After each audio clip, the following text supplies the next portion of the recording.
Mengikut Al-Quran dan hadis, antara tanda besar kiamat adalah bila keluarnya kaum Ya'juj dan Ma'juj. Dikatakan kaum ini akan memporak-perandakan bumi bila hari kiamat hampir tiba. Apa yang menarik tentang Ya'juj dan Ma'juj ini adalah mereka bukan sahaja disebut di dalam kitab Al-Quran dan hadis, tetapi juga telah disebut di dalam kitab Yahudi dan juga kitab Injil, juga dikenali sebagai Gog dan Magog. Dikatakan hidup pada zaman Nabi Musa alaihi salam. Mereka akan menghancurkan apa sahaja yang mereka lihat.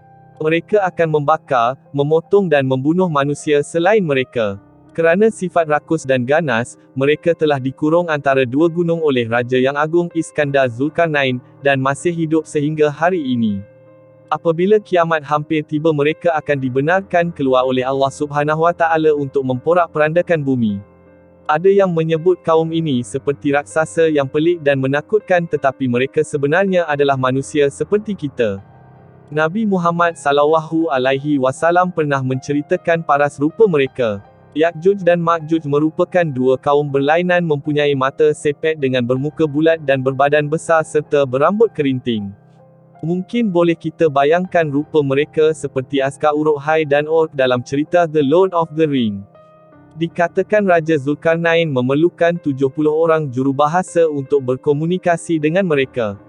Disebabkan sifat mereka yang membahayakan kaum-kaum yang lain, Raja Zulkarnain telah mengurung kaum Ya'juj dan Ma'juj yang terletak di antara dua gunung dengan tembok yang diperbuat daripada tembaga bercampur besi, sehingga hari kiamat barulah Allah Subhanahu Wa Taala akan melepaskan mereka. Menurut Nabi Muhammad SAW lagi, Ya'juj dan Ma'juj setiap hari berusaha menggali tembok tersebut untuk keluar, tetapi apabila mereka berehat daripada menggali, keesokan paginya tembok tersebut akan berdiri dengan lebih kukuh lagi. Menurut pendapat sesetengah ulama, jumlah Ya'juj Ma'juj ini sangat ramai. Jika dapat dihitung, sungai yang besar akan kering kontang sekiranya kaum ini meminum air sungai itu.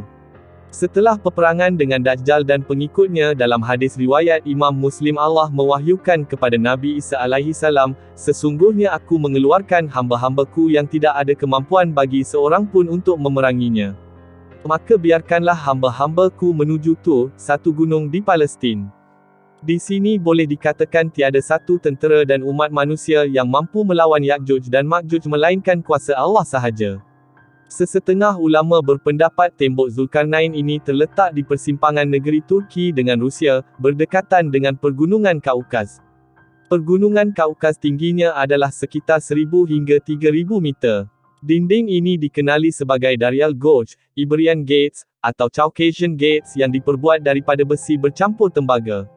Ada juga yang berpendapat tembok tersebut berada di kawasan Dagestan, sebahagian daripada Rusia yang terletak di antara bandar Durban dan Uza. Ada satu tempat sempit sejak sekian lama yang dikenali dengan nama tembok dan dikenali dengan pintu besi. Ia merupakan gabungan Pergunungan Kaukaz.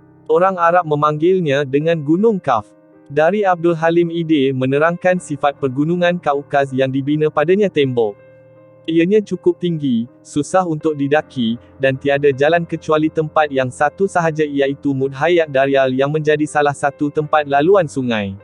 Panjang pergunungan tersebut sekitar 1200 km dan ia dianggap pergunungan yang paling tinggi di seluruh Eropah. Tidak mungkin seseorang dapat merentasinya kecuali melalui perjalanan Darial itu. Jangan lupa, like dan share jika info bermanfaat kepada anda.